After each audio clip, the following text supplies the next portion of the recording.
The fluorescent lights of the San Diego Veterans Affairs Office buzzed with that particular frequency that made Elena Casey Thorne's jaw tighten. She'd been standing in the reception area for 3 minutes, clutching a manila folder against her chest like a shield, watching the second hand on the wall clock tick forward with excruciating slowness. 28 years old, 5'4", with shoulder-length brown hair pulled back in a practical ponytail, Elena looked nothing like the warriors surrounding her in the waiting room. The men scattered across the worn plastic chairs wore their service-like uniforms, even in civilian clothes. Baseball caps stitched with unit patches, worn jackets displaying campaign ribbons and deployment locations, weathered hands that had held rifles and radios in places most Americans couldn't find on a map. Elena wore jeans and a plain gray sweater, no patches, no visible scars, nothing to announce that she had earned her place among them in the dust and blood of Helmand Province, Afghanistan. That invisibility had become her greatest burden. The receptionist finally looked up from her computer screen. Linda was her name, according to the placard on the counter. Mid-50s, graying hair pulled into a severe bun, reading glasses perched on a nose that had seen too many claimants and not enough patients. "Can I help you?" The tone suggested Linda was already thinking about her lunch break. Elena slid her appointment letter across the counter along with her military identification card. "I have a 10:30 appointment for my disability evaluation." Linda picked up the ID card with 2 fingers, as if it might be contaminated. Her eyes moved from the photograph to Elena's face, then back to the card. The frown that creased her forehead was all too familiar. "Is this your husband's appointment?" Linda's voice had shifted to that practiced blend of sympathy and suspicion. "You'll need power of attorney paperwork if you're filing on his behalf." The knot in Elena's stomach tightened. This conversation had happened before. Different office, different city, same script. She forced her voice to remain level, professional. "No, ma'am, that's my appointment. I'm the veteran." Linda's eyebrows climbed toward her hairline. She examined the ID card more closely, squinting at the small print. Elena Casey Thorne, Navy. Her finger traced the text. "This says you were stationed at Naval Special Warfare Command." She looked up, confusion mixing with doubt. "That doesn't seem right." The waiting room had been filled with the ambient noise of veterans passing time, quiet conversations about VA benefits and service-connected disabilities, the rustle of outdated magazines, the occasional cough or cleared throat. Now gradually that noise began to fade as heads turned toward the reception counter. Elena could feel the weight of eyes settling on her shoulders. "There's no mistake, ma'am," Elena said, keeping her voice steady, even as her hands began to tremble slightly. "I served as a hospital corpsman attached to SEAL Team 3 for 2 deployments to Afghanistan. My specialty was trauma medicine and tactical field care." Linda set down the ID card and called over her shoulder. "Greg, can you come here a minute?" A man in his early 40s emerged from a back office, wearing a navy blue polo shirt with the VA logo embroidered on the chest. Greg Callahan had the build of someone who'd once been fit but had settled into the comfortable thickness of middle age. His expression was professionally neutral as he approached the counter. "What's the issue, Linda?" "This young lady says she was with the SEAL teams, but that doesn't sound right to me." Greg took the ID card, examined it with the same skeptical attention Linda had given it. When he looked at Elena, his face carried the patient expression of someone about to explain a simple misunderstanding to someone who didn't know any better. "Ma'am, I think there might be some confusion here. The Navy SEALs are an all-male unit. Women serve in important support roles throughout the Navy, absolutely, but not in direct combat positions with Special Operations Forces." Elena had anticipated this conversation. She'd rehearsed her response during the drive to the VA office. But preparation didn't make it easier, didn't make the frustration and anger any less sharp. "Sir, I understand the confusion, but female corpsmen have been attached to SEAL teams since 2010. We're not SEALs ourselves, but we deploy with them as their medical personnel. I completed the same training pipeline as male corpsmen assigned to special warfare operations. A veteran sitting in the second row stood up. He was a big man, probably 6'2", with the thick shoulders and weathered hands of someone who'd spent decades doing hard physical work. His Marine Corps cap sat at a precise angle on his close-cropped gray hair. Campaign ribbons from Desert Storm decorated his worn field jacket. "Excuse me, miss." His voice carried the authority of a senior non-commissioned officer, even in retirement. "I'm not trying to be difficult, but I did 3 tours overseas. Desert Storm, Somalia, and Kosovo. I never saw any women with special operations units. You might be thinking of a different kind of assignment." Rick Donovan was 68 years old, and he'd spent his entire adult life around military professionals. He could spot a fake from across a room. And something about this young woman's story didn't add up. Other veterans were watching now. Elena could see them exchanging glances, raising eyebrows, leaning forward to hear better. Whispers began to ripple through the waiting room like wind across water. "She looks too young. My nephew's a SEAL. He never mentioned women on the teams. Stolen valor, probably. Happens all the time." The doubt in the room was becoming physical, pressing down on Elena's shoulders, making it harder to breathe. She opened her manila folder with hands that wanted to shake, but she wouldn't let them. Not here. Not in front of these men who thought she was a fraud. She spread documents across the counter with precise, controlled movements. Her DD-214 discharge papers, her combat action ribbon citation, the paperwork for her Navy and Marine Corps Achievement Medal. Each page was carefully organized, corners aligned, every detail in order. "Here's my discharge paperwork showing my military occupational specialty as 8404, which is Fleet Marine Force Corpsman." Elena's finger moved from document to document. "Here's my combat action ribbon, awarded for providing medical care under enemy fire during Operation Enduring Freedom. And here's documentation of my Navy Achievement Medal for saving the lives of 3 wounded SEALs during a firefight in Helmand Province." Greg examined the documents, but his expression remained doubtful. He picked up the combat action ribbon citation, read it slowly, then set it down with a shake of his head. "These could belong to anyone. How do we know these are really yours? And even if they are, it doesn't prove you were actually with a SEAL team. You could have been stationed at the same base doing administrative work." Rick Donovan approached the counter, his heavy boots loud on the worn linoleum. Up close, Elena could see the map of his life written in the lines of his face. Sun damage from deployments to desert regions. The slight stiffness in his left shoulder that spoke of an old injury. The direct, challenging gaze of a man who'd seen combat and didn't appreciate civilians who claimed glory they hadn't earned. "I don't mean any disrespect, miss, but this is pretty hard to believe." His voice was firm, but not unkind. "Those boys don't just let anyone tag along on their missions. And no offense intended, but you don't exactly look like someone who could keep up with that kind of operation." Elena felt the walls closing in. Every instinct screamed at her to defend herself more aggressively, to raise her voice, to demand the respect she'd earned. But she also knew that losing her temper would only reinforce their prejudices, would confirm their belief that she was emotional, unstable, not professional. She had faced Taliban fighters who wanted her dead.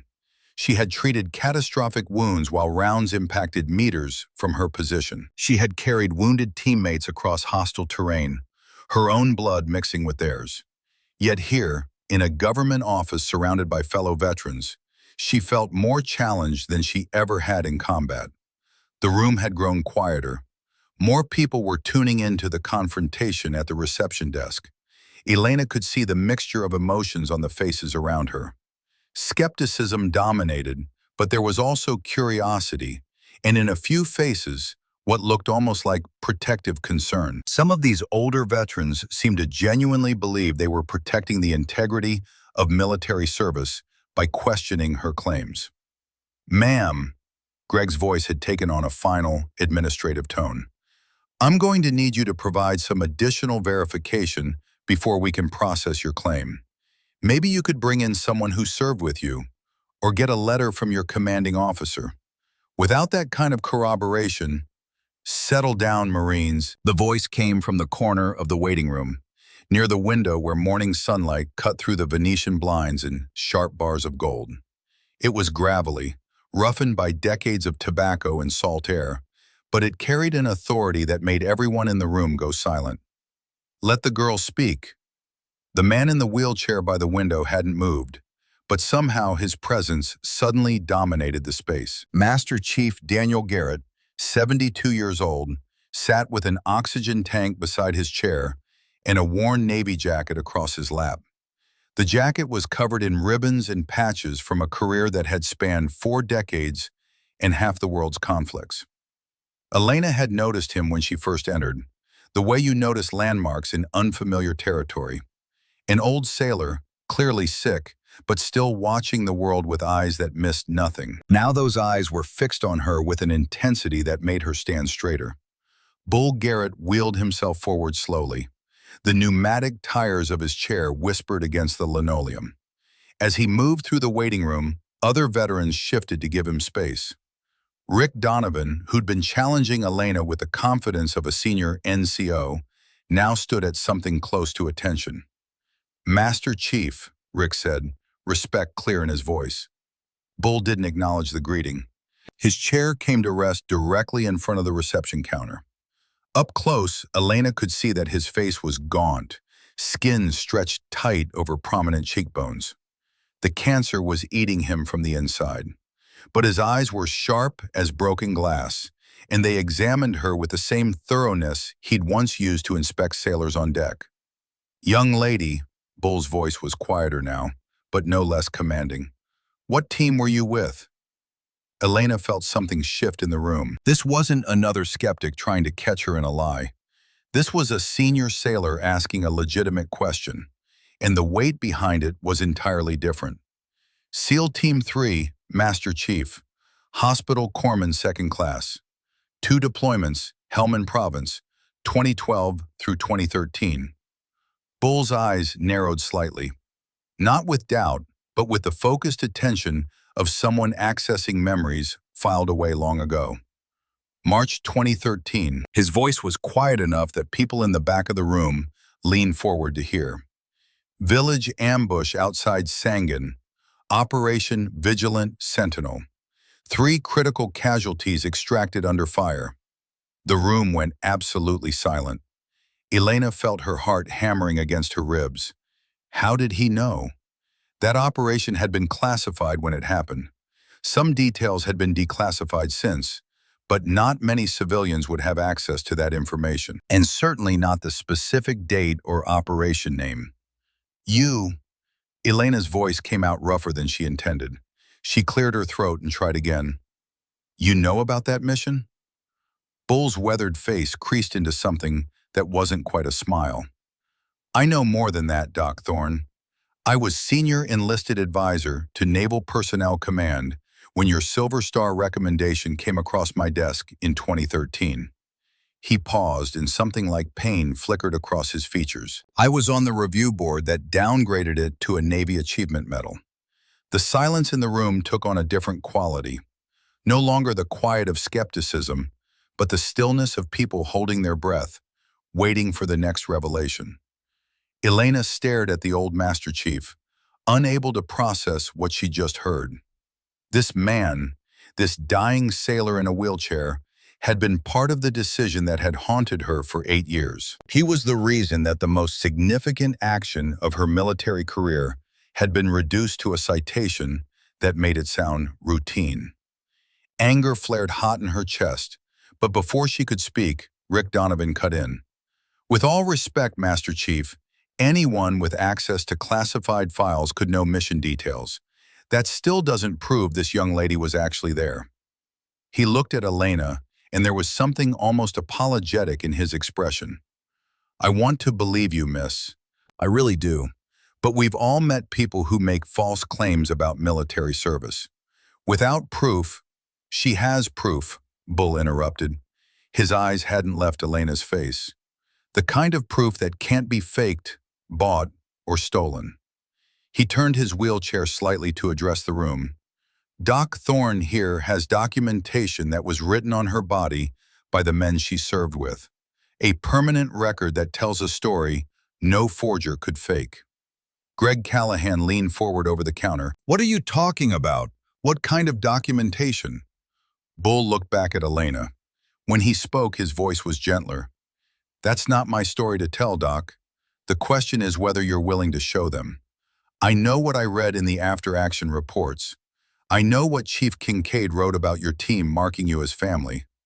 But these people need to see it for themselves. Elena's hand moved unconsciously to her shoulder, touching the fabric of her sweater. Underneath, she could feel the raised texture of ink and scar tissue. The tattoo that covered most of her upper back was something she kept hidden, not because she was ashamed, but because it was sacred, private, a bond between her and 7 men who had seen her at her absolute worst and had chosen to mark her as one of their own. That would require removing my sweater, Master Chief. Her voice was quiet, but steady. I'm not sure that's appropriate in this setting. A woman's voice spoke up from the middle of the waiting room. I'll go with you, as a female witness. Elena turned to see an older woman standing. She was in her late 40s, wearing an army field jacket with Desert Storm patches. Her face was kind but lined with the same weathered quality that marks so many of the veterans in the room. Natalie Brennan, the woman said, Army nurse, Gulf War. If you're going to show something that requires privacy, you should have another woman present. Greg Callahan looked uncertain, glancing between Elena, Bull, and the crowd of veterans who were now completely invested in the outcome of this confrontation. Finally, he nodded. We can use conference room B, down the hall, second door on the left. He looked at Rick Donovan. Sir, if you'd like to witness as well, I think that would be appropriate. Rick nodded slowly. I'd appreciate that. If I'm wrong about this, I want to be man enough to admit it. Bull began wheeling himself toward the hallway. Then let's settle this the right way, with truth and respect. A young woman in the back of the waiting room stood up as well. She looked to be in her late 20s, wearing an Air Force sweatshirt. Her face was pale, but determined. Can I come too? I'm Jessica Hollis. I served in Iraq with security forces. I faced similar questions when I filed my claim last year. Greg glanced at the growing group and sighed. Fine, but let's keep this small. Master Chief, Mr. Donovan, Miss Brennan, and Miss Hollis. That's it. They moved down the hallway in a strange procession. Bull's wheelchair led the way, moving with surprising speed for a man his age. Elena walked beside him, her folder now tucked under her arm. Behind them came Greg, Rick, Natalie, and Jessica, their footsteps echoing off the institutional walls. Conference room B was small and windowless, with a rectangular table surrounded by 6 chairs and a whiteboard on one wall that still showed faint remnants of someone's notes about benefits processing. The fluorescent lights hummed overhead, casting everything in harsh, flat illumination. Bull wheeled himself to one end of the table.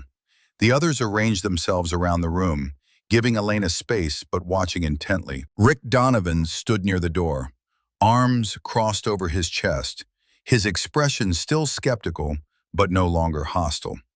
Natalie Brennan positioned herself near Elena, ready to provide whatever support might be needed. Jessica Hollis stayed near the back wall, her eyes wide and intent. Greg Callahan pulled out a notepad, the bureaucrat in him needing to document whatever was about to happen.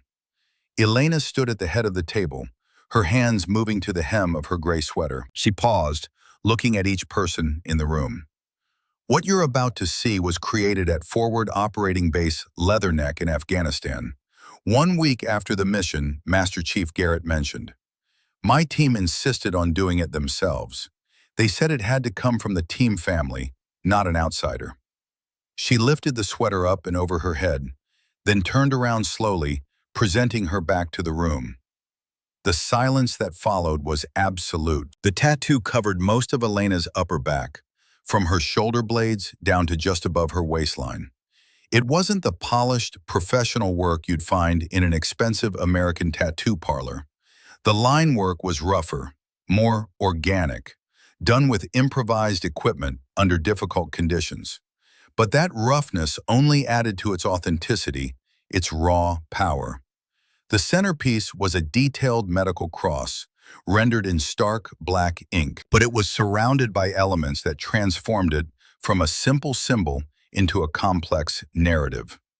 3 sets of dog tags were wrapped around the cross, each one carefully detailed with names and service numbers in precise military font. Hartley, J. Brennan, Vaughn. Along Elena's right shoulder blade, a string of numbers. 32 degrees, 86 minutes, 43 seconds north. 64 degrees, 36 minutes, 71 seconds east. GPS coordinates, tattooed with military precision. Below the cross, a pair of combat boots sat empty, their laces tied together in the traditional memorial style. And woven throughout the design, in 7 different styles of handwriting, were signatures. Actual autographs traced over in permanent ink, each one distinct and personal. But what made Rick Donovan lean forward, made Natalie Brennan gasp, made Bull Garrett's eyes shine with something that might have been tears, were the scars. Shrapnel scars and surgical scars that had been incorporated into the design, their raised tissue forming part of the artwork itself. This wasn't just a tattoo, it was a map of trauma and survival, written on living skin. Bull was the first to break the silence. His voice came out rougher than usual, thick with emotion he didn't bother to hide. Jesus Christ. He whispered it like a prayer. They gave you blood wings. Rick Donovan had moved closer without realizing it. His earlier skepticism completely evaporated. Those coordinates, he said quietly, you can verify those on military databases. That's an actual grid reference. Natalie Brennan was staring at one particular set of dog tags. Her hand had moved to cover her mouth, and her eyes were beginning to shine with tears. Brennan, she whispered. James Brennan. That's my younger brother. She looked up at Elena, her voice breaking. Jimmy's a SEAL. He got wounded in Afghanistan in 2013. He never told us any details, just said he got hurt and recovered. Wouldn't talk about it no matter how many times we asked. Elena pulled her sweater back down and turned around. When she spoke to Natalie, her voice was gentle. Your brother took a 7.62 millimeter rifle round through his subclavian artery. Without immediate intervention, he would have bled out in less than 4 minutes. I maintained direct pressure on that wound for 38 minutes while we were still under enemy fire. He's alive because his arterial bleed was controlled until we could get him to a surgical facility. Natalie's face crumpled. Tears spilled down her cheeks as she processed what she was hearing. He just said he got dinged up. Whenever we asked for details, he'd change the subject or make a joke. I knew something bad happened, but he wouldn't talk about it. Our whole family has been in the dark for 8 years.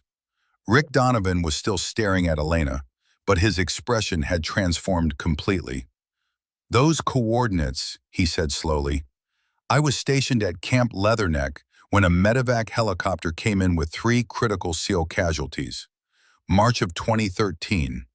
The corpsman who came off that bird was still covered in blood, still had her hands on one casualty's wound. She refused medical treatment for herself until all 3 men were in surgery.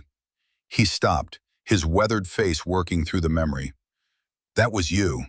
I helped unload that bird. I saw you jump down, still maintaining pressure on that operator's artery. Your hands were shaking from sustained compression, but you wouldn't let go. Elena nodded slowly. That was your brother Natalie, Jimmy Brennan. I held that artery closed for 38 minutes because if I let go for even a few seconds, he would have died. And I'd already told him he wasn't dying that day. Jessica Hollis, who'd been silent until now, spoke up from her position near the wall. How do you keep going like that? When everything is falling apart and people are dying, how do you not freeze? Elena turned to look at the younger veteran. You don't think about it. There's no time for fear when you have teammates bleeding out. Everything else disappears. There's only the wound, the treatment, the next breath. You do your job because if you don't, good people die. Greg Callahan set down his notepad. His hand was shaking slightly. Miss Thorne, I owe you an apology. We all do. That tattoo isn't just artwork. It's a documented record of one of the most significant combat medical actions I've ever heard of. Bull Garrett was watching Elena with an expression that mixed pride and pain. When he spoke, his voice carried the weight of all his years of service. Everyone in this room needs to understand what Doc Thorne did that day. And then you need to understand what I did, or rather, what I failed to do. He wheeled himself closer to the table, his oxygen tank hissing softly beside him. Chief David Kincaid, who was Doc Thorne's team leader, wrote the most powerful Silver Star recommendation I've read in 40 years of service. 8 SEAL operators gave witness statements describing her actions as the most courageous medical intervention under fire they'd ever witnessed. The surgical team at Leatherneck wrote that all 3 casualties survived specifically because of the extraordinary pre-hospital care provided under combat conditions. Bull's jaw tightened, and Elena could see how much it cost him to continue.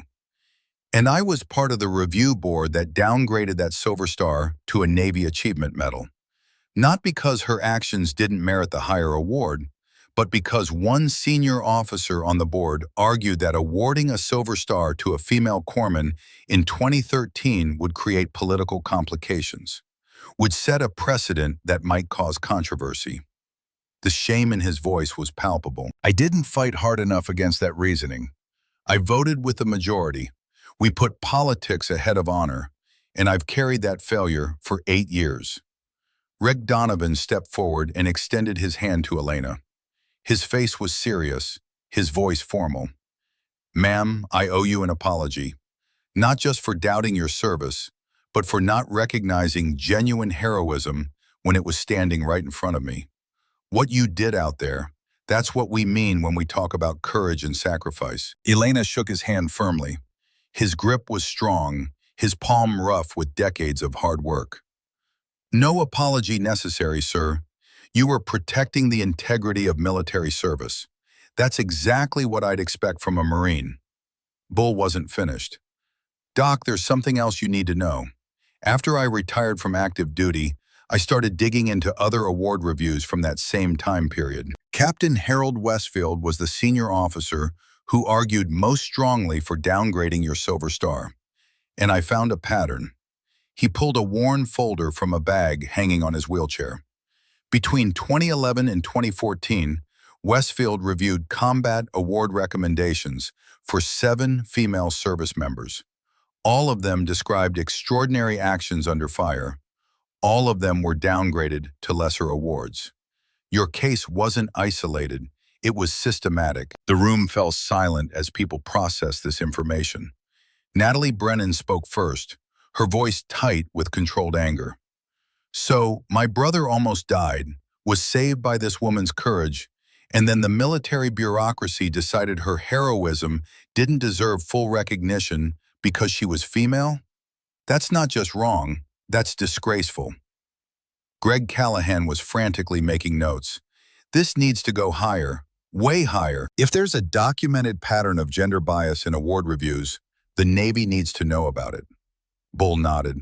Which is exactly why I tracked Doc Thorne down through the VA system. I came here today specifically to find her, because I have all the original documentation, witness statements, after-action reports, Chief Kincaid's Silver Star recommendation, evidence of Westfield's pattern across multiple cases. He looked at Elena with fierce intensity. And I'm prepared to take this directly to the Secretary of the Navy. Elena felt overwhelmed. The confrontation at the reception desk had already drained her emotionally. Now this revelation, this elderly Master Chief dying of cancer, who'd spent his remaining time tracking her down to make amends for a decision made 8 years ago, was almost too much to process. Master Chief, you didn't have to do this. The Navy Achievement Medal is still a significant award. I made peace with that decision a long time ago. Bull's expression hardened. No, Doc, you learn to live with it. That's not the same as peace. And more importantly, there are other women out there who got the same treatment. Women who earned silver stars and bronze stars and got downgraded because someone decided their gender mattered more than their actions. They deserve better. He wheeled himself closer to Elena, looking up at her with eyes that had seen decades of service and sacrifice. I'm dying. Stage 4 lung cancer. The doctors give me maybe 6 months, probably less. And I'm going to spend every day I have left making this right. Not just for you, but for every woman whose courage was diminished by bureaucratic cowardice. Rick Donovan looked at the rest of the group. What do we need to do? How can we help? Bull turned his wheelchair to address everyone. First, we need to go back to that waiting room. Everyone there needs to understand what just happened. Doc Thorne shouldn't have to prove herself again to different skeptics. We settle this now, publicly, so it's done. He looked at Elena.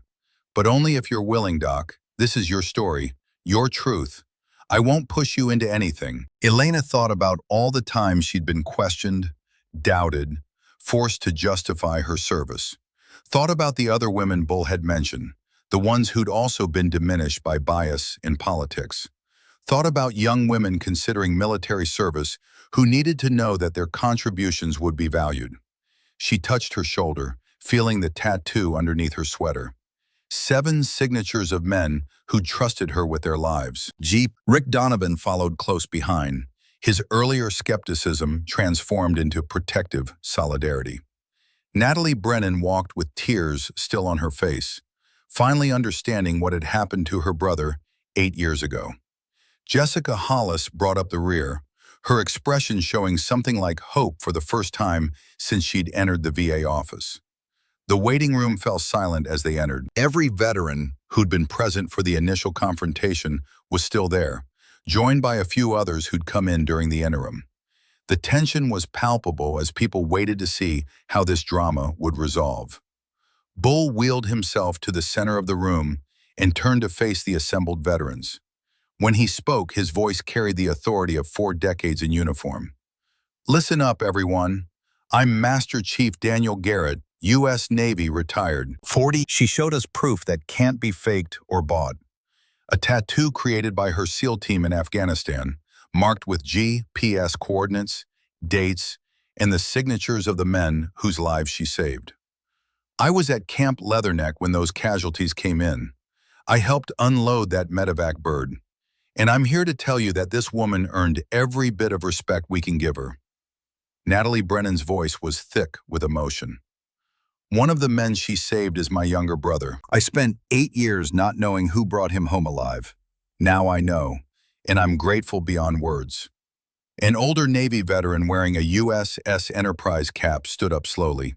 Dan Cooper had served on carriers during the Cold War, and his opinion carried weight in any room full of sailors. Master Chief Garrett, if you vouch for this young lady, that's good enough for me. He turned to Elena and rendered a slow, deliberate salute. Ma'am, you represent the very best of Navy tradition. Corpsmen who've served with Marines and SEALs have always been among our bravest. Welcome home, and thank you for your service. Other veterans began standing, one by one. Some saluted, others simply nodded with respect. The hostility and doubt that had filled the room an hour ago had transformed into something else. Not quite acceptance yet, because that would take time, but recognition, understanding that they'd been wrong, and the courage to admit it. Greg Callahan cleared his throat. Miss Thorne, your disability claim will be processed immediately with highest priority. But I think there's something bigger happening here. He looked at Bull. Master Chief, if there's a pattern of bias in award reviews, that needs to be reported formally. Bull nodded. I've already started the process, but Doc Thorne needs to be part of that decision. This is her story, her award, her choice about how public to make it. Before Elena could respond, Bull held up one weathered hand. There's one more thing everyone needs to know. I tracked Doc Thorne down for a reason. I was on the review board that downgraded her Silver Star to a Navy Achievement Medal 8 years ago. I let politics override honor, and I've regretted it every day since. The confession hung in the air. Some veterans looked shocked. Others nodded slowly, understanding the weight of that admission. I'm dying, Bull continued bluntly. Cancer. Not much time left. And before I go, I'm going to spend every day I have making this right. Not just for Doc Thorne, but for every female veteran who's been treated like her service doesn't matter. Like her courage is somehow less real because of her gender. He turned his wheelchair to face Elena directly. Doc, I have all the original documentation. Chief Kincaid's Silver Star recommendation, 8 witness statements from your team, after-action reports, evidence of systematic bias in Captain Westfield's review pattern, and I'm prepared to file a formal request with the Navy Secretary for a complete review of your case. Elena felt the enormity of what he was offering, a chance to have her service fully recognized, to receive the award her team leader had recommended, to stand as proof that women could and did serve with honor in the most demanding circumstances. But also, the knowledge that going public would make her a symbol, a spokesperson, a face for an issue much bigger than one downgraded medal. Master Chief, I need to think about this. Talk to my team, understand the full implications. Bull nodded approvingly. That's the right answer, Doc. Don't make this decision in a waiting room surrounded by strangers. Take your time. But know that I'll support whatever you decide, and I'll keep pushing the Navy to review these cases, whether you go public or not. Rick Donovan stepped forward again. Ma'am, I'd like to offer my help as well. Whatever you need, research, testimony, even just someone to drive you to appointments. I was wrong about you, and I want to make that right. Jessica Hollis came forward tentatively. Miss Thorne, I was Air Force Security Forces in Iraq. When I filed my disability claim, I faced similar questions and skepticism. I ended up giving up, accepting a lower rating than I deserved because I was exhausted from fighting. Your courage today, standing up and proving yourself, that's given me hope that maybe I can try again. Elena looked around the waiting room at all these faces, veterans from different eras, different branches, different wars, united by service and sacrifice, and now, slowly, beginning to understand that service and sacrifice weren't limited by gender. Thank you, she said simply. All of you. This wasn't how I expected this morning to go. I just came to file a disability claim for back injuries from my second deployment. Instead, I've been reminded why I served in the first place. Because of people like you. Because being part of something bigger than yourself matters. Greg Callahan handed her a business card.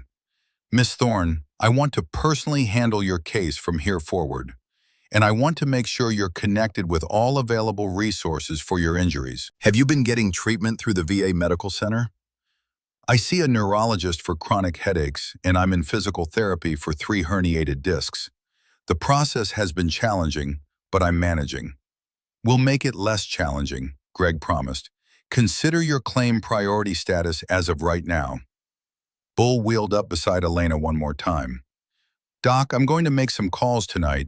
Your old team members, they need to know what's happening. I have contact information for Chief Kincaid and at least 3 of your operators. Would you be okay with me reaching out to them? Elena felt a surge of emotion at the mention of her team. She hadn't spoken to most of them in over a year. The transition to civilian life had been difficult, and she'd pulled away from military connections, trying to build a new identity separate from those intense years in Afghanistan. Yes, she said quietly. Yes, please contact them. They should know about this. Bull pulled out his phone and started scrolling through contacts. Chief Kincaid retired 2 years ago. Lives in Virginia Beach now. Cole Hartley, one of the operators whose life you saved. He's working as a civilian paramedic in Seattle. Jimmy Brennan, he nodded toward Natalie, is doing private security contracting. Tyler Vaughn is a physical therapist specializing in traumatic brain injury rehabilitation. Natalie grabbed Elena's arm. Can I give you my number? I'd love to talk more about what happened to Jimmy. And I think he'd want to know I met you. Of course. Elena pulled out her phone, and they exchanged contact information. As people began to disperse, returning to their original purposes for being at the VA office, Rick Donovan approached Elena one last time. "Ma'am, I served 3 tours overseas. I've met a lot of warriors in my time, but what you did, keeping 3 men alive under sustained fire for nearly 40 minutes, that's beyond anything I accomplished in my entire career. I'm honored to have met you, and I'm sorry I made you prove yourself before I'd show you proper respect." Elena shook his hand again. "You didn't make me prove anything, sir. You gave me the opportunity to share my story. There's a difference." Bull was watching this exchange with satisfaction. When Rick moved away, the old Master Chief looked up at Elena with fierce pride. "Doc, I don't know how much time I've got left. Could be 6 months, could be less. But I'm going to spend every day fighting for what's right. For you, and for every other woman who got shortchanged by the system." "Master Chief, you don't have to do this. You've already served your whole life." Bull's expression hardened. "That's exactly why I have to do this. Because serving means leaving things better than you found them. It means standing up for what's right, even when it's inconvenient or uncomfortable. You taught me that, Doc." A 28-year-old corpsman reminded a 72-year-old Master Chief what honor really looks like. He handed her a folder, thick with documents. "This is everything I've compiled so far. Copies of your original Silver Star recommendation, witness statements, evidence of Westfield's pattern. Take it home, read it, think about what you want to do, and when you're ready, we'll figure out the next steps together." Elena took the folder, feeling its weight in her hands. It represented 8 years of questions and doubt, of having her service diminished, of wondering if she'd really earned her place, or if the men who'd marked her with that tattoo had just been being kind. "Thank you, Master Chief, for everything, for tracking me down, for telling the truth about what happened, for caring enough to make this right." Bull waved off the gratitude. "Thank me when we get that silver star pinned on your chest where it belongs. Until then, this is just talk." He started wheeling toward the exit, then paused and looked back. "One more thing, Doc. That tattoo on your back, those GPS coordinates and signatures, that's the most powerful proof of service I've ever seen. Don't hide it anymore. You earned it in blood and courage. Be proud of it." As Elena walked out of the VA office into the bright San Diego sunshine, she felt fundamentally changed from the nervous woman who'd walked in 2 hours earlier. The folder under her arm felt like both a burden and a gift. The possibility of justice, of recognition, of finally having her service honored the way it deserved, but also the weight of becoming public, of fighting institutional bias, of potentially speaking for dozens of other women who'd been similarly dismissed. She got in her car and sat for a moment, not starting the engine. Her phone buzzed with a text message from Natalie Brennan. "Thank you for saving my brother's life. Our family will never forget what you did." Another message appeared, this one from Jessica Hollis. "You gave me courage today. I'm refiling my claim tomorrow. Thank you for not giving up." Elena pulled down her sun visor and looked at herself in the small mirror. Same face she'd seen this morning. Same brown hair, same unremarkable features.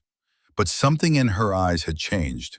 Some burden she'd been carrying had shifted, lightened just enough to let her breathe easier. She started the car and pulled out of the parking lot, pointing toward home. Tomorrow she'd read through Bull's folder. Tomorrow she'd think about next steps and implications and the possibility of fighting for justice.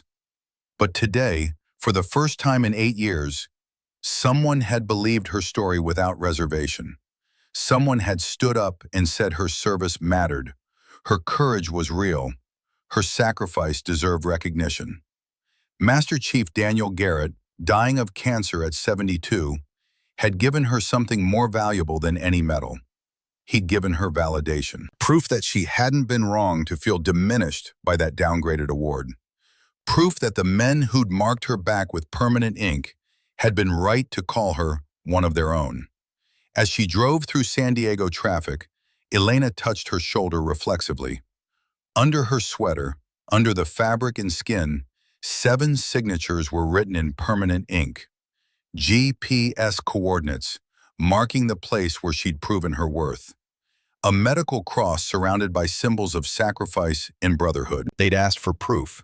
She'd shown them truth written in ink and scars. And for once, it had been enough. 3 weeks after the confrontation at the VA office, Elena sat in her small apartment staring at her laptop screen with a mixture of disbelief and growing anxiety. The cursor blinked in her email inbox, which showed 217 unread messages. Her phone sat face down on the desk beside her, silenced after the 4th reporter had called before 9 in the morning. The story had gone viral. Michael Harper, a military blogger who'd been in the VA waiting room that day, had posted an account of what happened. He'd titled it, "Female SEAL Medic Denied Silver Star, a Pattern of Bias Exposed." Within hours, it had been shared 800,000 times across social media platforms. Military Times had picked it up, then Fox News, then CNN. The story had grown beyond Elena's control, beyond anything she'd anticipated when she'd agreed to show that tattoo in Conference Room B. Her apartment felt smaller now, like the walls were pressing in. It was a modest 1-bedroom place in a quiet neighborhood near the coast, chosen specifically because it was unremarkable. No one looked twice at the young woman who came and went at irregular hours, who kept to herself, who seemed to have no distinguishing features worth remembering. That anonymity had been protection. Now it was gone. Elena scrolled through her email inbox, reading subject lines. "Thank you for your service. You're an inspiration. Stolen valor exposed. Attention-seeking fraud." The messages ran the full spectrum, from grateful support to vicious accusation. Some came from female veterans sharing their own stories of service, questioned, and awards diminished. Others came from men convinced that women had no place in combat, that her entire story was fabricated for attention or political gain. The nightmares had started again 3 nights ago, not the usual ones, where she was back in Helmand Province treating casualties under fire. These were new. Dreams where she stood in front of crowds explaining herself over and over, showing her tattoo to strangers who still didn't believe, producing documents that kept dissolving in her hands like smoke. She'd wake up with her heart racing, phantom sensations of blood on her hands, the chronic pain in her lower back flaring hot and sharp. 3 herniated discs from an IED blast during her 2nd deployment. The doctors had said she was lucky to walk. Most days it didn't feel lucky. It felt like carrying a permanent reminder of trauma her body wouldn't let her forget. Her phone buzzed again. Elena almost ignored it, but the name on the screen made her pick it up. Master Chief Bull Garrett. She answered immediately. "Master Chief." "Doc Thorne." His voice was rougher than it had been 3 weeks ago, more labored. The cancer was progressing quickly. "I know you're overwhelmed. I've been following the news coverage, but there's someone who wants to talk to you. Actually, several someones. Your old team." Elena felt her throat tighten. "They saw the story?" "Cole Hartley called me 2 days ago. He tracked down Jimmy Brennan and Tyler Vaughn. Chief Kincaid got in touch yesterday. They want to do a video call with you, all 4 of them together. They're ready to go public with what really happened that day and on the other operations. But they won't do it without your permission." Elena stood and walked to her apartment window, looking out at the street below. Normal people going about normal lives, grocery shopping, walking dogs, living in a world where the worst emergency they faced was traffic or a missed appointment. "When?" she asked. "Tonight, if you're willing. 8 o'clock your time. I'll send you the video conference link." Bull paused, and Elena could hear the hiss of his oxygen tank in the background. "Doc, I know this has been hard, the attention, the scrutiny, but your team wants you to know you're not alone in this fight. Whatever you decide to do next, they've got your back." After they hung up, Elena sat on her couch and stared at nothing for a long time. The folder Bull had given her 3 weeks ago sat on her coffee table, worn now from repeated reading. She'd memorized every document inside. Chief Kincaid's Silver Star recommendation, written in precise military language that somehow still conveyed the chaos and terror of that day in March 2013. 8 witness statements from SEAL operators describing her actions. After-action reports that documented 3 critical casualties saved under sustained enemy fire. And the evidence of Captain Harold Westfield's pattern. 7 other female service members between 2011 and 2014, all with extraordinary combat actions, all downgraded to lesser awards. The documentation was damning in its consistency. Her phone buzzed with a text from Natalie Brennan, who'd become an unexpected ally over the past 3 weeks. Jimmy finally agreed to talk about what happened that day. He wants to meet you. Says it's time our family understood what you did for him. Elena's hands were shaking. She set the phone down and pressed her palms against her thighs, willing them to be steady. This was the problem with PTSD. Your body remembered danger even when your mind knew you were safe. Every phone notification became a potential threat. Every unexpected knock could be hostile. The hypervigilance that had kept her alive in Afghanistan now made civilian life exhausting. By 7:45 that evening, Elena had her laptop set up on her kitchen table, a glass of water within reach, and her notes from Bull's folder organized beside her. She'd changed into a clean shirt, pulled her hair back, tried to look professional rather than like someone who'd barely slept in 3 weeks. The video call connected at exactly 8 o'clock. 4 faces appeared on her screen, and Elena felt emotion hit her like a physical force.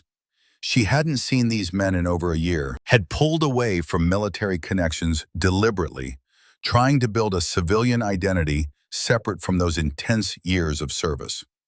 Now looking at their faces, she realized how much she'd missed them. Cole Hartley appeared first, 32 now, with the lean build of someone who stayed fit but no longer trained like an operator.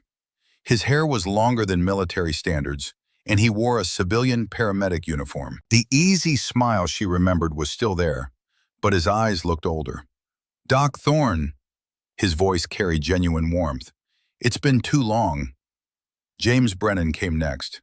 Jimmy was 34, broader through the shoulders than she remembered, with a beard that would never have passed military regulations.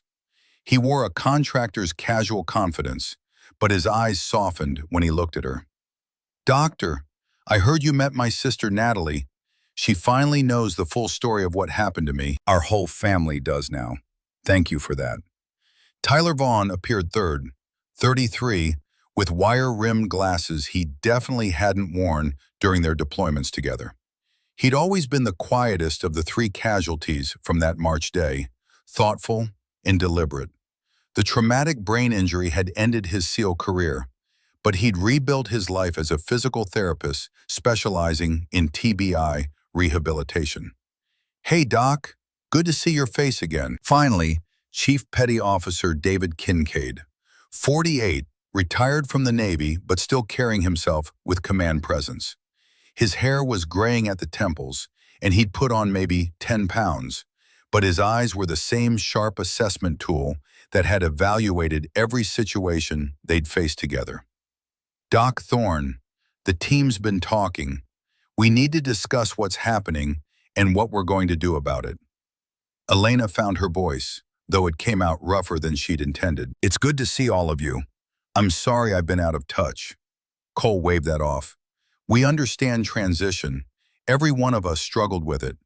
But Doc, what's happening to you now, the story going viral, people questioning your service again, that's not something you should face alone."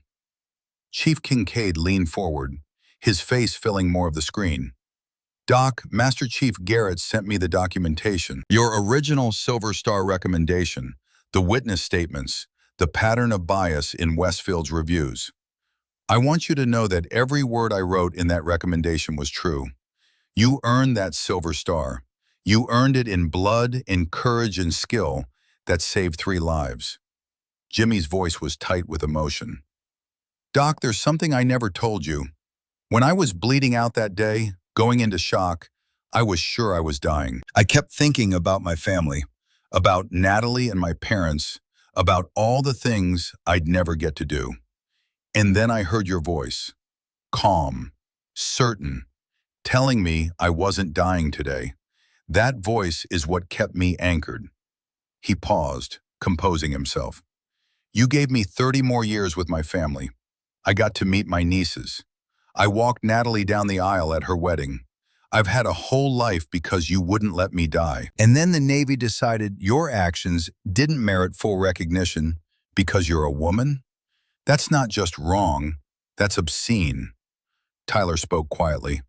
I don't remember most of March 15th because of the TBI, but I remember your voice checking my pupils, talking to me even when I couldn't respond.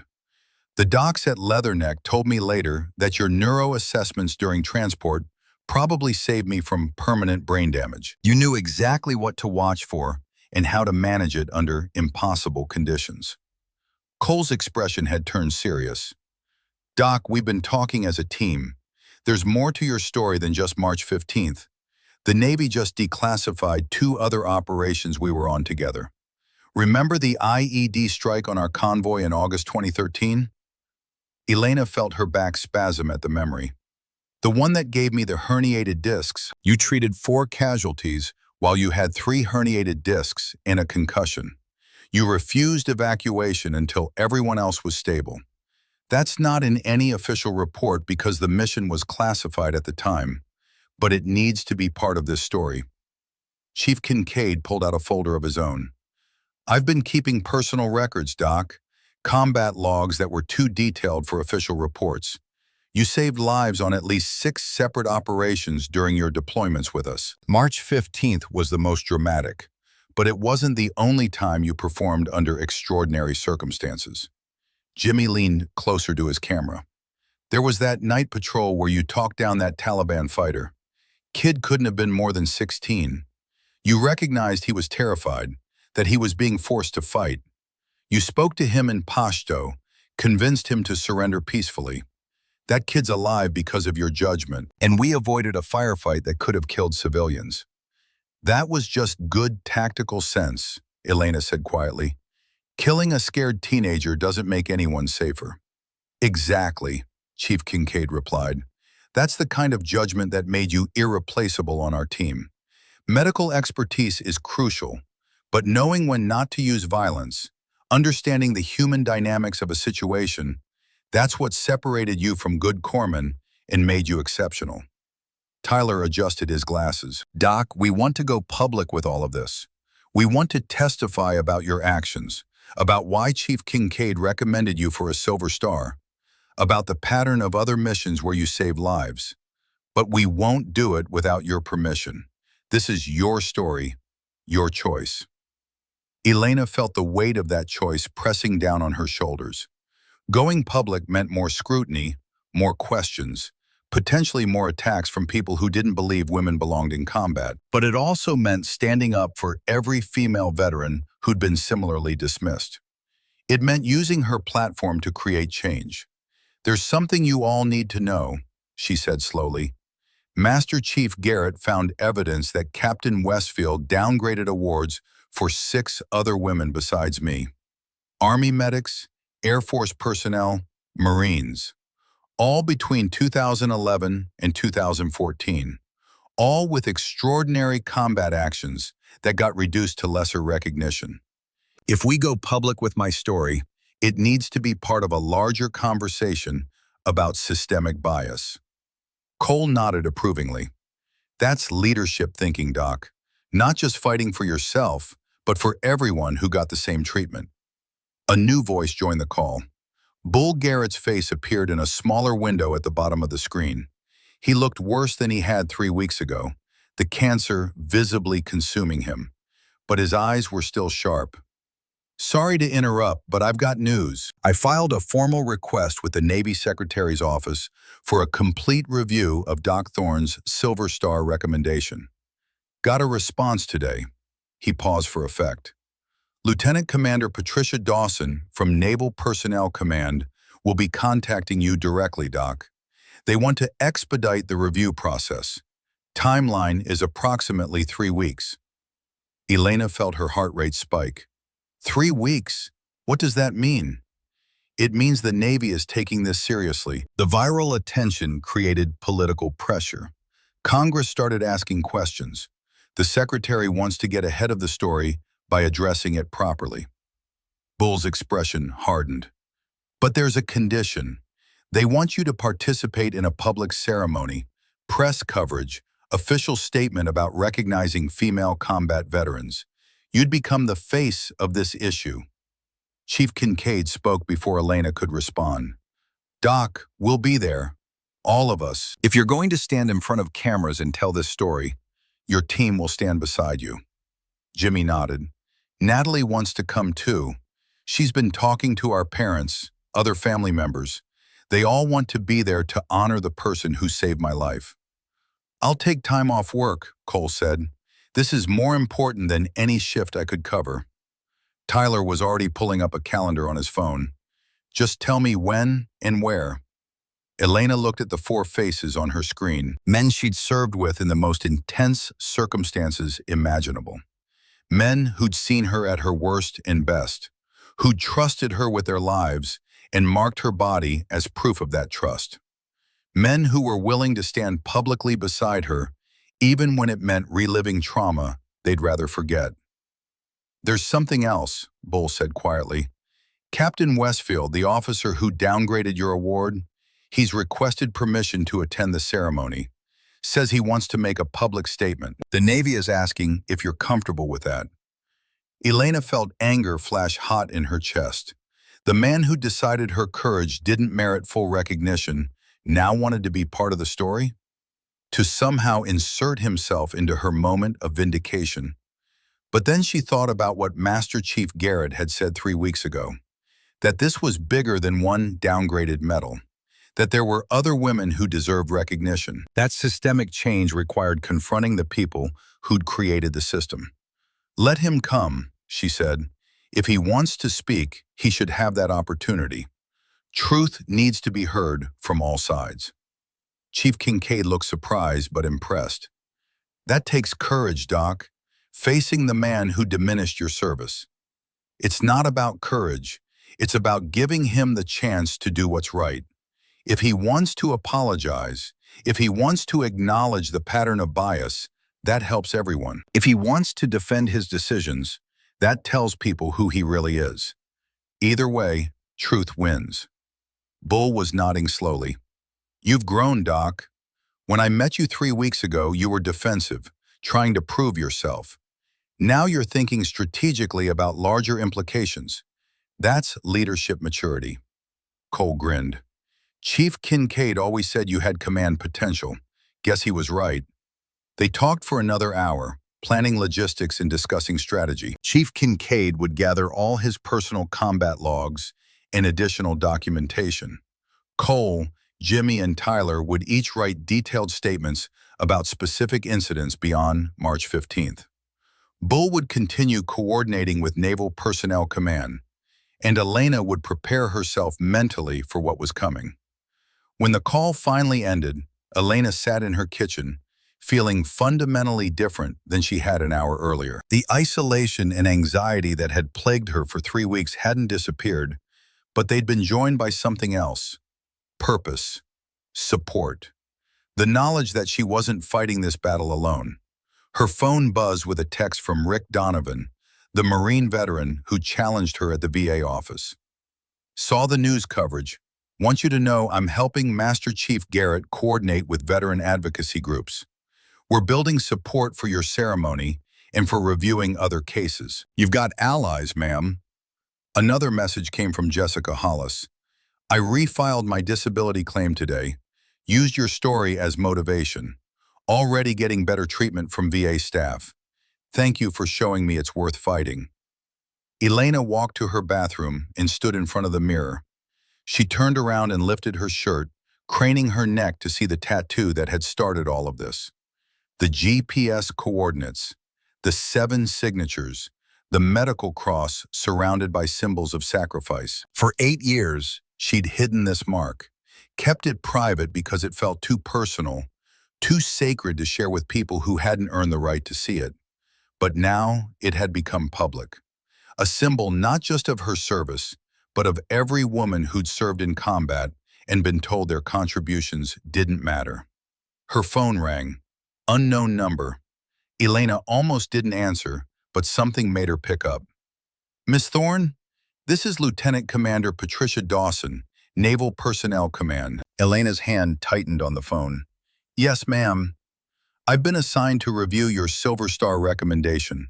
I've read the original documentation, Master Chief Garrett's evidence of systemic bias, and the witness statements from your team. Miss Thorne, what was done to you and the other women in similar situations was wrong. The Navy is prepared to upgrade your award to the Silver Star, pending final approval from the Secretary." Elena sat down slowly on her couch. "What's the timeline?" 3 weeks. We're organizing a ceremony at Naval Air Station, North Island. Your team will be invited. Press coverage will be extensive. The Secretary wants to make this a statement about the Navy's commitment to properly recognizing all service members, regardless of gender. There's a condition, isn't there? Patricia's voice became more careful. "We need you to speak publicly about your experience, about the missions, about the award downgrade, about what it means for female veterans. You'd be giving interviews, potentially testifying before Congress about military award reform. It's a significant commitment." Elena thought about the 60-plus female veterans who'd emailed her with similar stories. Thought about Jessica Hollis refiling her claim. Thought about the young women considering military service who needed to know their contributions would be valued. "I'll do it," she said, "but on one condition. This can't just be about me. Captain Westfield downgraded awards for 6 other women. They deserve recognition too.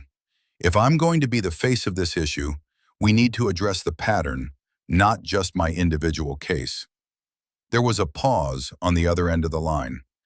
"Miss Thorne, that's a much larger undertaking.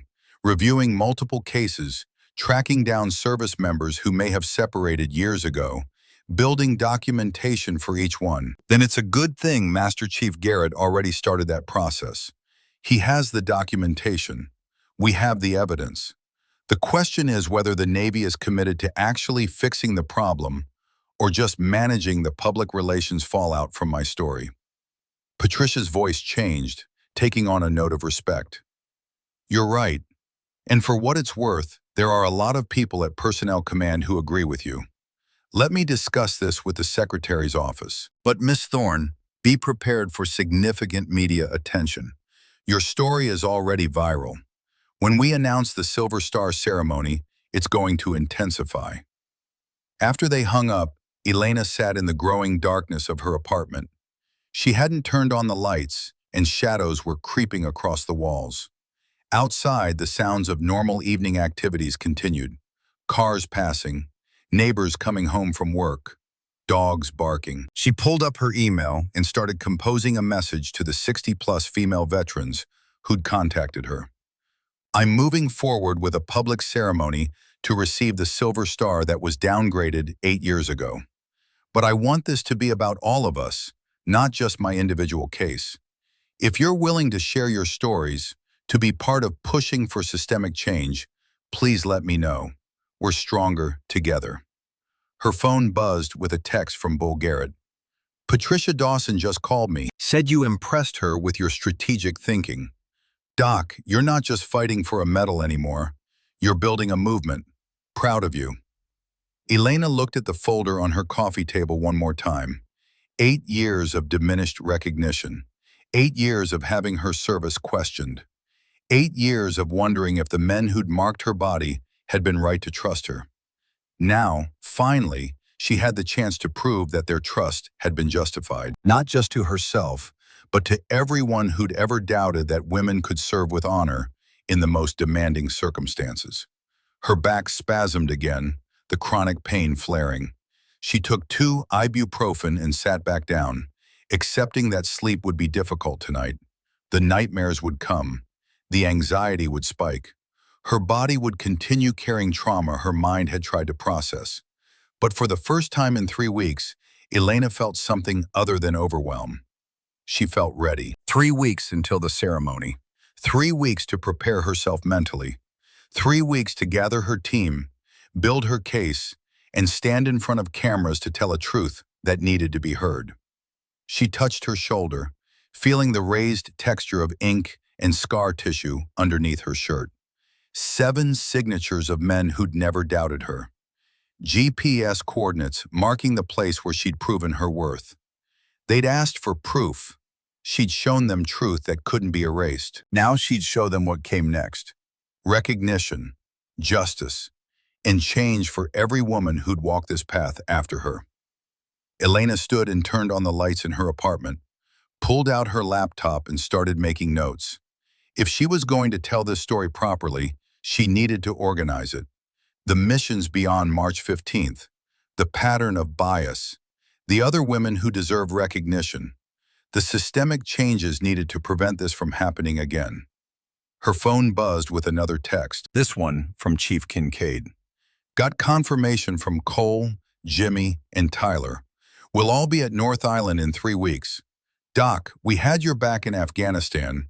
We've got it now. Hoo-yah. Elena smiled for the first time in days. Whatever happened at that ceremony, whatever scrutiny or attacks came from going public, she wouldn't face it alone. The team was coming. And this time, they weren't fighting Taliban insurgents. They were fighting something harder to defeat: institutional bias, systemic discrimination, the ingrained belief that women's contributions in combat were somehow less worthy of recognition. But Elena had learned something important during her years in Afghanistan. The hardest battles weren't always the ones fought with weapons. Sometimes they were fought with words, with truth, with the courage to stand up and demand the respect you'd earned. She'd kept 3 men alive under sustained enemy fire for 38 minutes. She could handle 3 weeks of preparation and 1 public ceremony. Elena opened her notes and started writing. Her story, her team's story, the story of 7 other women who'd been similarly dismissed. A story that needed to be told completely, honestly, without apology or diminishment.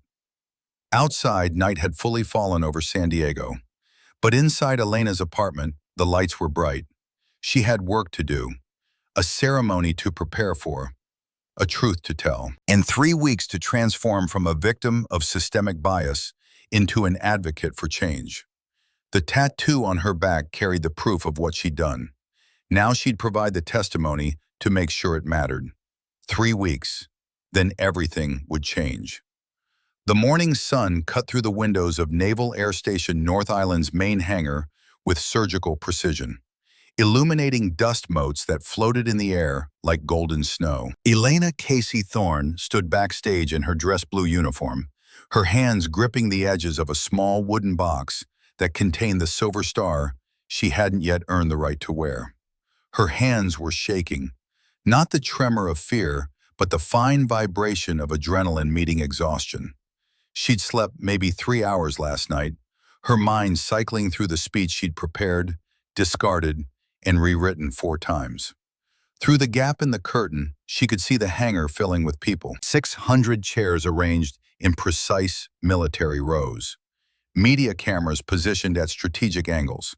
A podium with the Navy SEAL prominently displayed. Master Chief Bull Garrett wheeled up beside her, his oxygen tank hissing softly in the relative quiet backstage. He looked worse than he had 3 weeks ago. The cancer was consuming him rapidly, burning through whatever time remained.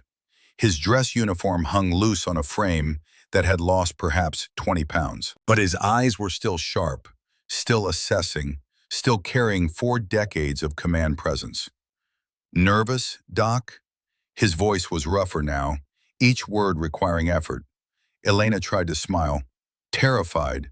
What if I mess up the speech? What if I say something wrong and it damages the cases of those other women? What if... Doc, Bull's tone cut through her spiral. You kept 3 men alive while rounds were impacting 2 meters from your position. You can handle a speech. He paused, studying her face. But there's something you should know. Westfield's here. Front section, 3 rows back. Elena felt her stomach tighten. Captain Harold Westfield, 70 years old, the man who'd decided 8 years ago that her courage didn't merit full recognition. The man whose pattern of bias had affected at least 6 other women. She'd known he was coming, had even agreed to let him attend, but knowing he was actually out there, watching, waiting to speak, made everything more real. "Good," she said, surprised by the steadiness in her own voice. Let him see what he tried to bury. Bull's weathered face creased into something resembling approval. "That's the warrior I remember."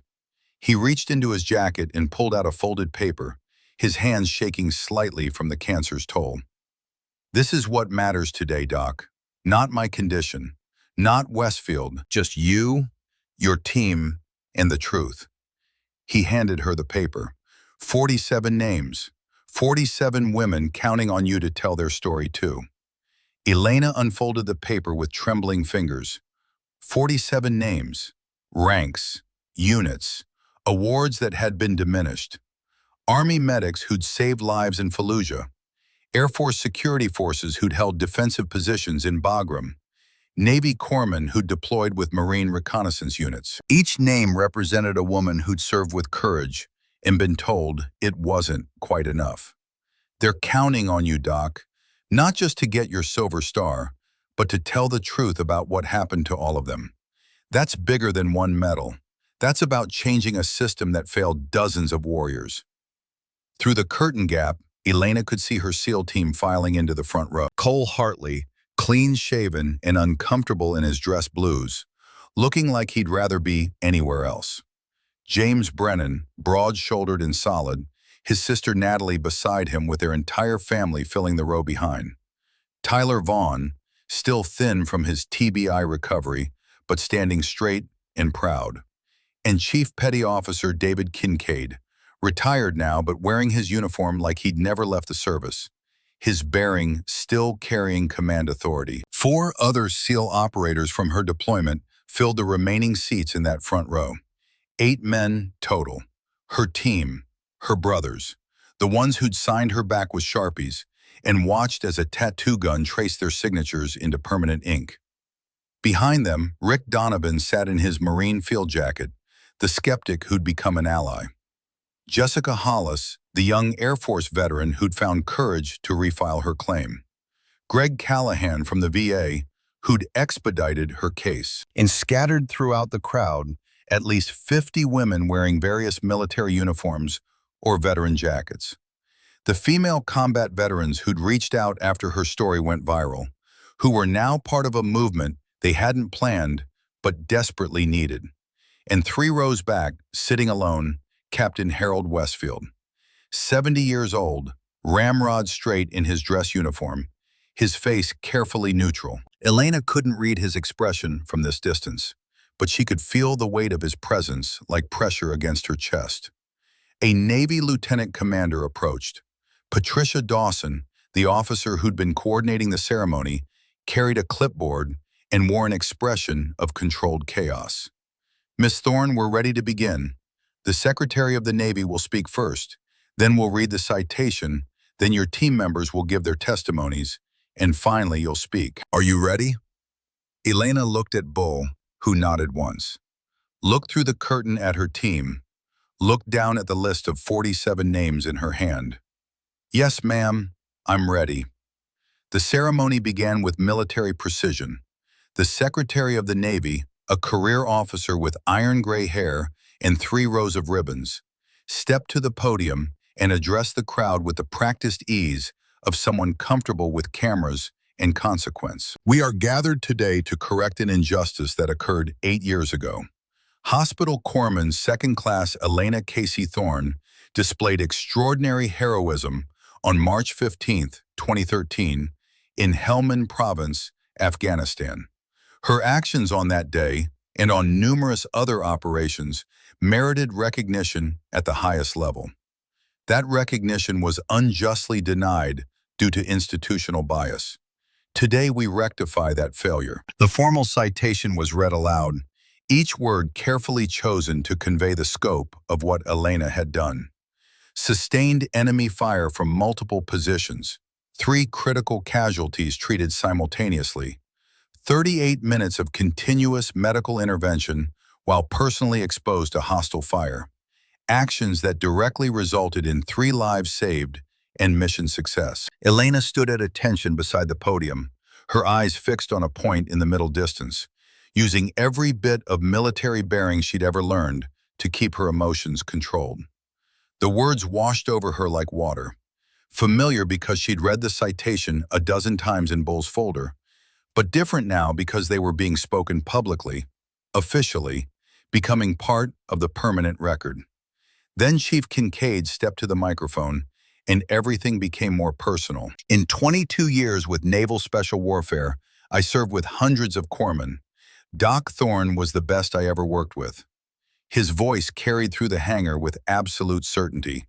Not because she was female, not to make any political statement, but because when rounds were flying and men were dying, she was the one person I knew would bring them home alive. Her medical expertise was exceptional. Her courage under fire was extraordinary, and her judgment in the most chaotic circumstances was flawless. He turned to look directly at Elena. "Doc, that Silver Star is 8 years late, but it's not 1 minute less earned. You saved my boys. You proved yourself 100 times over, and no bureaucratic failure will ever change what you meant to our team." Cole Hartley spoke next, his voice less polished than Chief Kincaid's, but no less powerful. March 15th, I was bleeding out from femoral artery damage and abdominal shrapnel, going into shock, vision tunneling. I remember Doc's voice in my ear, calm as if we were sitting in a coffee shop instead of taking fire from 3 positions. "Cole, I need you to hold this pressure dressing while I work on Jimmy. Can you do that for me?" I could barely see, could barely think, but her voice was so steady, so certain, that I believed her when she said I'd be okay. He looked at the audience. She started an IV one-handed while maintaining arterial pressure on another casualty with her other hand in her knee. That's not just medical skill. That's the kind of courage and competence you can't teach. You either have it when everything goes wrong, or you don't. Doc had it. Jimmy Brennan approached the microphone with visible emotion. His voice was thick when he spoke. "My sister Natalie is here today. For 8 years, she knew I was wounded in Afghanistan, but not how close she came to losing me. Doc Thorne saved my life. That's not hyperbole or exaggeration. I took a rifle round through my subclavian artery. Without immediate intervention, I would have bled out in under 4 minutes." He paused, composing himself. "When I was losing consciousness, when I was sure I was dying, I heard Doc's voice. Think about Natalie, Jimmy. Think about your family. You're not dying today." That voice kept me anchored to life for 38 minutes until we got to surgery. Because of Doc, I got to walk Natalie down the aisle at her wedding. I got to meet my nieces. I got 30 more years with my family. His voice hardened. And the Navy decided her actions didn't merit full recognition because she's a woman. That's not just wrong. That's a betrayal of everything we say we stand for. Tyler Vaughn's testimony was quieter, but no less impactful. I don't remember most of March 15th because of my traumatic brain injury. But the medical team at Leatherneck told me that Doc's neuro assessments during transport probably saved me from permanent brain damage. She knew exactly what to watch for, how to manage a TBI in the field under impossible conditions. That expertise, combined with her refusal to give up on me, even when I was unconscious and unresponsive, that's why I'm standing here today. Each testimony built on the last, creating a composite picture of that day in March 2013 that was far more powerful than any single account could be. The audience sat in absolute silence, absorbing the weight of what they were hearing. Even the media crews seemed affected, their cameras steady, but their faces showing emotion. Then it was Elena's turn to speak. She stepped to the podium with legs that felt unsteady but held, looked out at 600 faces watching her with varying degrees of interest, skepticism, support, and curiosity. Found her team in the front row, all 8 men watching her with expressions of pride and solidarity. Found Bull in his wheelchair, oxygen tank beside him, giving her the smallest nod of encouragement. And found Captain Harold Westfield, 3 rows back, his face still carefully neutral. 6 months ago, Elena began, her voice carrying through the hangar sound system. I walked into a VA office to file a disability claim for injuries sustained during my second deployment. I was told my service couldn't possibly be real because women don't serve with SEAL teams. She let that sink in for a moment. The veteran who challenged me was a Marine with 3 combat tours. He wasn't being malicious. He was protecting the integrity of military service, making sure false claims didn't diminish real sacrifice. I respect that impulse, even though it was directed at me. Elena's gaze moved across the crowd. So I showed him proof, a tattoo on my back created by my team in Afghanistan. GPS coordinates marking the exact location of that March mission, the date, and 7 signatures of the men I served with, traced in permanent ink. Proof that couldn't be faked or bought or stolen. She touched her shoulder reflexively. But this ceremony isn't just about me or my Silver Star. It's about recognition for all women who served in combat roles without adequate acknowledgement. The Army medics who saved lives in Fallujah and Ramadi. The Air Force personnel who defended bases under sustained attack. The Navy corpsmen who deployed with Marines to the most dangerous places on Earth. The women who proved their courage and were told it wasn't quite enough. Her voice strengthened. We didn't serve for medals or recognition. We served because our teammates needed us and our country called us. But recognition matters because it tells the next generation that their contributions are valued, that their sacrifices count, and that they belong in our military family. Elena saw movement in her peripheral vision. Captain Westfield was standing up. The entire crowd turned to watch as the elderly officer stepped into the aisle and walked slowly toward the platform. Elena's heart hammered against her ribs. This wasn't part of the planned program. No one had told her Westfield would interrupt her speech. He stopped at the base of the platform steps, looking up at her. The hangar had gone absolutely silent, 600 people holding their breath. "Miss Thorne," his voice carried without amplification, trained through decades of command. "My name is Captain Harold Westfield, United States Navy, retired. I was the senior officer on the review board that downgraded your Silver Star recommendation in 2013. He turned to face the crowd, his bearing still military despite his age. "I came here today not because I was invited, but because I owe Miss Thorne and every person in this hangar a public accounting." Elena stepped back from the microphone, giving him space. Whatever was about to happen, it needed to happen without her interference. Westfield's voice carried weight accumulated over 40 years in uniform. In 2013, I read Hospital Corpsman Thorne's after-action reports. I read 8 witness statements from SEAL operators describing her actions as the most courageous medical intervention they'd ever witnessed. I read Chief Kincaid's recommendation, calling her the bravest corpsman he'd served with in 2 decades. His voice cracked slightly. And I voted to downgrade her Silver Star to a Navy Achievement Medal. Not because her actions didn't merit the higher award, but because I was afraid of political backlash over women in combat roles. I put policy concerns ahead of honor. I chose bureaucratic convenience over recognizing genuine heroism. The silence in the hangar took on a different quality. This was confession, public and unvarnished.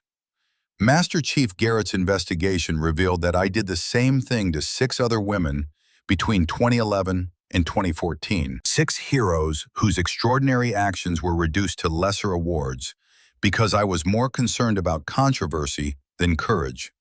I failed them. I failed the Navy. I failed the values I claimed to uphold.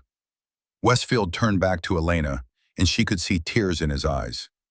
"Miss Thorne, I cannot give you back those 8 years. I cannot undo the message my decision sent to you and countless other women. I cannot erase the damage my bias caused, but I can stand here today and say this with absolute certainty.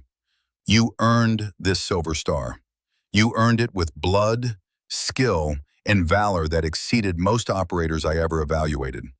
Your actions that day represent the very best of what it means to serve with honor, and I am deeply, profoundly sorry for denying you that recognition. He came to attention and rendered a slow, deliberate salute. Elena stood frozen for a moment, processing what had just happened. Captain Harold Westfield, the man whose decision had haunted her for 8 years, was publicly acknowledging his failure, taking responsibility, offering not excuses, but genuine accountability. She returned the salute, her hand moving with military precision despite the emotions churning through her chest. The crowd erupted in applause. But Westfield wasn't finished. He lowered his salute and spoke again, his voice carrying over the noise. There's one more thing. I've been working with Master Chief Garrett and Naval Personnel Command to identify other cases where awards may have been unjustly downgraded due to gender bias. We found 47 documented cases, 47 women whose courage wasn't fully recognized. I'm personally committed to ensuring every one of those cases receives proper review and, where warranted, upgraded recognition. He looked directly at Elena again. You started something, Miss Thorne, not just by demanding recognition for yourself, but by refusing to let this be only about you. That's leadership. That's putting mission and teammates above personal gain. That's the mark of someone who truly understands what service means. Westfield stepped back and returned to his seat. The applause continued, but now it had a different character. Not just celebrating Elena's recognition, but acknowledging the courage it took for Westfield to stand up and admit systemic failure. Elena returned to the microphone, her prepared speech completely forgotten. She spoke from the heart instead. Captain Westfield, thank you for your honesty. It takes more courage to admit error publicly than to make excuses privately. You've given closure not just to me, but to the other women whose awards you reviewed. And you've shown that change doesn't happen through anger alone. It happens when people have the courage to admit mistakes and work to fix them. She looked at the crowd, at the 50-plus female veterans scattered throughout the seats. This moment represents more than one upgraded medal. It represents a commitment to ensure that every service member, regardless of gender, receives recognition commensurate with their actions. That when we say courage has no gender, we actually mean it. The Secretary of the Navy stepped forward with the Silver Star in its presentation case. Elena stood at attention as he pinned the medal to her uniform, the weight of it settling against her chest like an anchor, like proof, like vindication 8 years delayed, but finally delivered. Then something happened that wasn't in the official program. Chief Kincaid stood and called out in a voice that carried through the entire hangar. Team, attention! All 8 of Elena's SEAL operators stood in unison, moving with the synchronized precision of men who trained together, fought together, bled together. They came to rigid attention, facing the platform where Elena stood. Chief Kincaid's voice rang out with formal authority. Hospital Corpsman Second Class Elena Casey Thorne, on behalf of SEAL Team 3, past and present, and every operator whose life you've saved or whose mission you've supported, the 8 men raised their hands in perfect synchronization, rendering salute. You are one of us. You have always been one of us, and no amount of bureaucratic failure will ever change that. Hoo-yah! Elena's vision blurred with tears she'd been holding back for the entire ceremony. She returned the salute, her hand trembling now not from nerves, but from pure emotion. This was the moment the viral story had promised. Female combat medic in dress blues, silver star gleaming on her chest, being saluted by the SEALs she'd saved. The tattoo partially visible on her shoulder underneath the uniform collar. Camera flashes erupted throughout the hangar. This image would be on every news outlet by evening. But Elena didn't care about the cameras or the publicity. All she cared about was the 8 men standing at attention, publicly declaring that she belonged, that she'd earned her place, that no review board's decision could change the bond forged in blood and fire. The ceremony concluded with formal remarks from Patricia Dawson about the Navy's commitment to reviewing the 47 cases of potentially downgraded awards. Media were invited to ask questions. Several female veterans stood to share their own experiences with award bias. The whole event transformed from a simple medal ceremony into something larger, a public acknowledgement that systemic change was necessary and overdue. Afterward, as the crowd began to disperse, Master Chief Bull Garrett wheeled up beside Elena in a quiet corner of the hangar. He looked exhausted, the ceremony having drained what little energy the cancer had left him. "Doc, I need to tell you something." His voice was barely above a whisper. "I've got maybe 3 months left. Tumors are spreading to my liver. But I can die knowing I did one thing right in my final months." Elena knelt beside his wheelchair, not caring that her dress blues would wrinkle. "Master Chief, you did more than one thing right. You served 40 years with honor." Bull waved that off weakly. "Maybe, but the thing I'm proudest of is what we did together these past few months. Tracking down those 47 women, filing complaints with naval personnel, getting their cases reviewed. That's legacy worth having." He handed her a worn notebook, its cover soft with age and handling. "This has contact information for all 47 women. The Navy's reviewing their cases now because of what we started, but they need someone to speak for them. Someone who understands what they went through. Someone who's already fought this battle and won." Elena took the notebook with hands that felt the weight of responsibility more than the physical weight of paper. "Master Chief, I don't know if I'm qualified." "You're the most qualified person alive, Doc, because you didn't do this for glory or attention. You did it because it was right. That's what leaders do." His eyes were intense despite his physical weakness. "Leave things better than you found them. That's the only legacy that matters." He reached out and gripped her hand with surprising strength. "Promise me, Doc.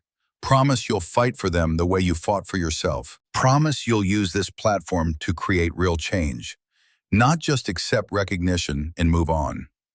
Elena looked at the notebook, at the 47 names written in Bull's careful handwriting. Women she'd never met, but whose stories she knew intimately because she'd lived a version of that same story. Women who deserved the recognition they'd earned, who deserved to have their courage acknowledged without qualification or diminishment.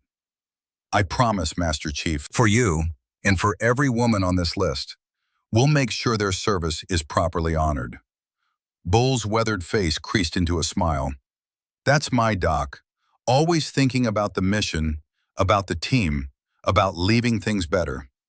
He released her hand and settled back in his wheelchair. "Now go talk to those reporters. Tell them about the 47. Make sure this story doesn't end with your medal. Make sure it's the beginning of real change." Elena stood and Bull's daughter wheeled him toward the exit. At the hangar door, he paused and looked back one last time. Their eyes met across the crowded space. Bull raised his hand in a slow salute, not the formal military gesture, but something more personal. A farewell between warriors who'd fought their final battle together. Elena returned it, her throat tight. Then he was gone, wheeling out into the bright afternoon sun. She would learn later, from his daughter's tearful phone call, that Master Chief Daniel Garrett died peacefully at home 47 days after the ceremony. He'd lived just long enough to see the Navy officially approve reviews for all 47 cases. His final words, his daughter said, were, "Mission complete. Tell Doc she did good." The funeral was held at Arlington National Cemetery with full military honors. Elena stood with her SEAL team as taps played across the autumn morning, watching as the flag was folded with precise triangular folds and presented to Bull's family. In her pocket, she carried the worn notebook, 47 names, 47 missions still to complete, Bull's final gift and his final order. She turned to find her team waiting, All 8 men standing together like they had in Afghanistan, like they always would when one of their own needed support. Cole approached first, pulling her into a hard embrace that spoke of brotherhood and shared trauma. Proud of you, Doc. You stood up there and told the truth, even when it was hard. That takes guts. Jimmy was next, his hug gentler but no less emotional. Thank you for saving my life. Thank you for giving Natalie and my family closure. And thank you for standing up for all those other women. You're making a difference that goes way beyond one medal. Tyler, Chief Kincaid, and the 4 other operators each offered their own words of support and pride. Standing in the circle of her team, Elena felt something she hadn't felt in years. Complete acceptance. Absolute belonging. The knowledge that these men saw her as an equal, as a warrior, as family. Rick Donovan approached after her team had dispersed to talk with family members. The Marine veteran who challenged her 6 months ago in the VA waiting room wore his dress uniform and carried himself with formal bearing. Ma'am, I wanted you to know I've been working with Master Chief Garrett to coordinate veteran advocacy groups. We're building support networks for all 47 cases, making sure those women have resources and representation when their awards are reviewed. You started something important, and there are a lot of us committed to seeing it through. Jessica Hollis, the young Air Force veteran, waited until Rick had moved on before approaching shyly. Miss Thorne, I got my disability rating approved at 70%. The VA is taking me seriously now, asking the right questions instead of challenging my service. That's because of what you did. Because you showed all of us it's worth fighting, even when the system pushes back. Elena spent the next hour talking with female veterans who'd come to the ceremony, hearing their stories, exchanging contact information, building a network of women who'd served in combat and been told it wasn't quite enough. Each conversation reinforced Bull's point. This wasn't about one medal. This was about changing a culture that had failed dozens of warriors. As the hangar finally began to empty, Elena found herself alone for a moment, standing in the space where she'd received her Silver Star. The medal was heavy on her chest, tangible proof of recognition 8 years delayed. But it wasn't the medal that mattered most. It was what the medal represented. Acknowledgement, validation, the understanding that her courage had been real, her sacrifice had mattered, her service had counted. She touched her shoulder, feeling the raised texture of her tattoo underneath the dress blue uniform. The GPS coordinates, the 7 signatures, the medical cross surrounded by symbols of brotherhood earned in blood and fire. For 8 years she'd hidden that mark. Now it was public knowledge, a symbol not just of her service, but of every woman who'd served in combat and been diminished. Her phone buzzed with a text from Natalie Brennan. Jimmy told me everything about that day. Our whole family finally understands what you did for him. We're having dinner tonight to celebrate. Would you join us? We'd be honored to have you. Another text came from Patricia Dawson. Congresswoman Torres from the Armed Services Committee wants your testimony about military award reform. Hearing scheduled for 6 weeks from now. Are you available? A third message, this one from Cole Hartley. Team group chat is active again. We're not letting another year go by without staying connected. You're stuck with us, Doc. Family doesn't forget. Elena looked at the notebook Bull had given her, at the 47 names waiting for someone to fight for them. Looked at the Silver Star on her chest, looked at the empty hangar that had just hosted a ceremony acknowledging that systemic change was necessary and overdue. 6 months ago, she'd walked into a VA office just wanting to file a disability claim in peace. Today, she was the face of a movement she hadn't planned but had come to embrace. A voice for women whose courage had been diminished. A catalyst for reviewing decades of potentially biased award decisions. It was overwhelming, exhausting, sometimes terrifying in its scope and responsibility, but it was also right. It mattered. And Elena had never walked away from a mission that mattered, no matter how difficult or dangerous. She pulled out her phone and started typing. A message to the 47 women in Bull's notebook. My name is Elena Thorne. I just received the Silver Star that was downgraded 8 years ago due to gender bias. Master Chief Daniel Garrett gave me your contact information because your cases are under review. I want you to know you're not alone in this fight. We're stronger together. If you're willing to share your story and push for the recognition you earned, I'm here to help. Hoo-yah. The responses started coming in within minutes. Women who'd been waiting years for someone to acknowledge their service. Women who'd given up hope of ever receiving proper recognition. Women who'd carried the weight of diminished awards like Elena had carried hers, wondering if they'd really earned their place or if they'd just been tolerated. Now they knew they'd earned it, and finally someone was fighting to make sure the record reflected that truth. Elena walked out of the hangar into the bright San Diego afternoon. Her team was waiting by the entrance, talking and laughing like they used to between missions. Rick Donovan stood with a group of older veterans, discussing next steps for advocacy efforts. Female veterans clustered in small groups, exchanging stories and contact information, building networks of support that hadn't existed before. Elena touched her Silver Star one more time, feeling its weight and meaning. Then she walked toward her team, toward the family that had marked her body as proof of belonging, toward the brothers who'd never doubted her courage, even when bureaucratic cowards had tried to diminish it. Some truths were written in ink on skin. Others were spoken aloud in crowded hangars. But all truths, eventually, had to be honored.